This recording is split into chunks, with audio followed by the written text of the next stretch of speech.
ધાનેરામાં જૈન સમાજમાં દેરાસર અને ઉપાશ્રય બનાવવામાં બે ભાગ પડતા વિવાદ સર્જાયો છે। ત્યારે દેરાસર અને ઉપાશ્રયની જગ્યાએ માત્ર ઉપાશ્રય બનાવવાનું કામ શરૂ કરવામાં આવતા વિવાદ સર્જાયો છે। માત્ર ઉપાશ્રયનું કામ શરૂ થતા 14 જેટલા જૈન સાધ્વી મહારાજ અને જૈન સમાજના કેટલાક લોકો ઉપવાસ પર ઉતરીને કામ બંધ કરવા માંગ કરી હતી, પરંતુ નવા ટ્રસ્ટીઓ દ્વારા કામ બંધ ન કરવામાં આવતા મામલો ચેરિટેબલ ટ્રસ્ટ કમિશનર સુધી પહોંચ્યો છે।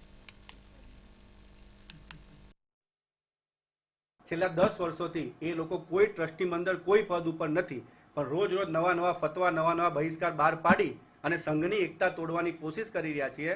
એટલા માટે અમે એમની વિરોધમાં છીએ। અમે એમને છેલ્લા 6 વર્ષથી કહેતા આવ્યા છીએ કે સાહેબ શ્રી સંઘની જનરલ મીટિંગ બોલાવો। 1000